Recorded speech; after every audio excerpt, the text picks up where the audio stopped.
Excited about spring, allergy sufferers may find it difficult to enjoy. Allergist and immunologist Dr. Reena Mehta joins us with some tips for treating spring allergies. And Dr. Mehta, people are probably noticing that green dust settling on their cars, which means it's springtime and allergy season. What is the best way to handle it? I mean, you can't fight nature, so how can you best treat allergies if it's something you suffer from? So I think my number one tip would be stay ahead of your symptoms. And so we are just kind of getting into spring pollen season. So if you're already having symptoms, it's not too late to start getting ahead of your symptoms and start treating your symptoms. So usually I recommend starting allergy medications about 2 weeks before you know that this is the time where I'm going to start sneezing and feeling congested and all the other allergy symptoms. And so I know the other thing is people want to kind of stock up on medication or start taking those medications, but you might feel overwhelmed like I was on Sunday walking into your local drugstore and seeing this whole wall of allergy medication. I guess we can break it down by symptom, or maybe if you want to break it down by which items you think work best. So what do you recommend when people walk into these drugstores? What do they buy? Exactly.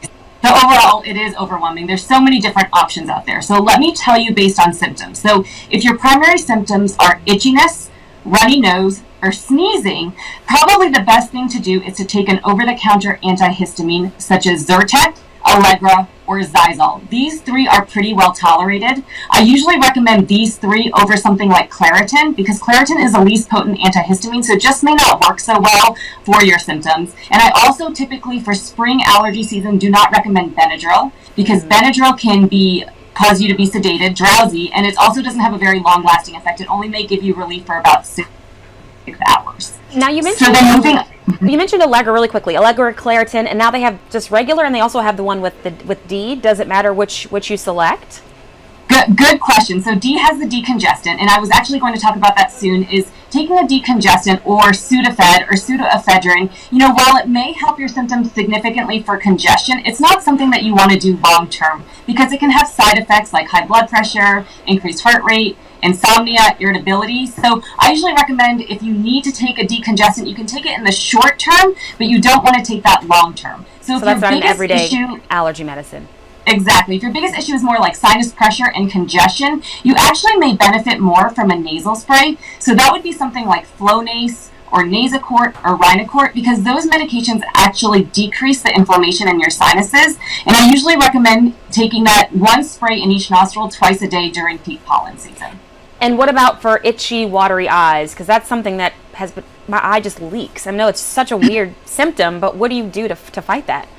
Yeah, so I mean, this time of year, if you start feeling like your eyes are irritated, itchy, swollen even, there's over-the-counter eye drops. My favorite is Zatador, and so you can use one drop in each eye twice a day. I usually recommend putting eye drops in the refrigerator, actually, because when your eyes are very irritated and you use them at room temperature, it can cause burning. But if you put them in the refrigerator, it actually gives a nice cooling effect, and it helps your symptoms even more. Oh, that's a really good tip. Another question I have for you, people are outside, they're gardening, they're enjoying these cooler, warm temperatures before it gets too hot. They want to be outside. But again, if you suffer from allergies or someone in your house does, coming in with that on your clothes can be a problem. How do you tackle that immediately? I know it's an immediate situation you need to handle. Exactly. So, I mean, it's beautiful outside. Everybody wants to be outside, but obviously if you're an allergy sufferer, this could be a painful time of year. So things I recommend. So if you're outdoors a lot, you might decide to wear a hat to cover your head from pollen, sunglasses so that the pollen doesn't get into your eyes, maybe even wear a mask so you can filter out some of those allergens. If you've been outside all day, the first thing you want to do when you get home is clothes in the wash and shower. Because if you don't, and then you go lie on your bed or you lie on the couch, now you brought pollen into your home. Also, for those beautiful days when you want to open up all those windows or drive with your windows down, well, that is going to make more symptomatic because then the pollen is going to fly into your home or into your car. And you also want to remember pets carry pollen. So if you have a dog and you take your dog for a walk, it might be a good idea to wash your pets more frequently during this time of year.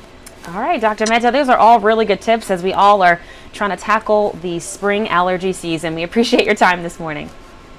And if all else fails, go see your allergist for some allergy testing and to consider allergy shots because sometimes over-the-counter medications may not be the most effective. All right. Well, thank you so much.